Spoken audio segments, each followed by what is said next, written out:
ሙሉ ስማቸው ንጉስ ሱልጣን ኢብራሂም ሱልጣን እስከንዳር ይባላሉ። የ65 ዓመቱ አዛውንት ማሌዥያ ደቡባዊ ክፍል የሚገኘው የጆሆር ግዛት መሪ ናቸው። አሁን ላይ ደግሞ የሀገሪቱ ንጉስ በመሆንም እያገለገሉ ይገኛሉ። ንጉሱ ለሚቀጥሉት 5 ዓመታትም በትረ መንግስቱን ጨብጠው ማሌዥያን እየገዙ ይቀጥላሉ።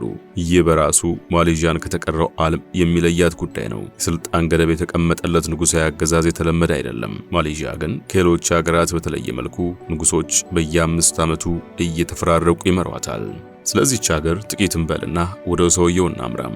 ማሌዥያ በደቡብ ምስራቅ ኤዥያ የምትገኝ ሀገር ነች። በደቡብ ምስራቅ ኤዥያ ከሚገኙት እጅግ የበለጸጉ ሀገራት መካከል ሶስተኛዋ ነች። ሲንጋፖርና የነዳጅ ከበርቴዋ ብሩናይ ብቻ ይበልጧታል። ነሐሴ 31 1957 ደግሞ ከእንግሊዝ ቅኝ አገዛዝ ነጻ የወጣችበት ቀን ሆኖ ተመዝግቧል። ኤሌክትሮኒክስ፣ ነዳጅና የተፈጥሮ ድፍድፍ ነዳጅ ለዓለም ገበያ በስፋት ማቅረብ ስመ ገናና ነች።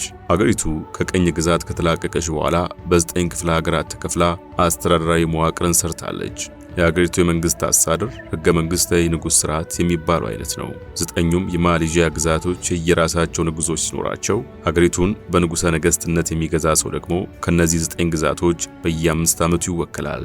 ስልጣን ርክክቡ በህዝብ ምርጫ የሚደረግ አይደለም። በ9ኙ ግዛቶች አስተዳዳሪ ከሆኑት የንጉሳውያን ቤተሰቦች ውጭም የስልጣን ተጋሪ መሆን የሚችል የለም። በዚህ ሽግግር መሰረት አሁን ተራው የጆሆር ግዛት ንጉስ ሱልጣን ኢብራሂም ሱልጣን እስከንዳር ሆኖ ባለፈው ዓመት መንበረ መንግስቱን ተቆናጠዋል። ለሚቀጥሉት 3 ዓመታትም የማሌዥያ ንጉሠ ነገሥት ሆነው ይቆያሉ። አሁን የቅንጦት ልክ የተባለለት አኗኗራቸውን መቃኘት እንጀምር።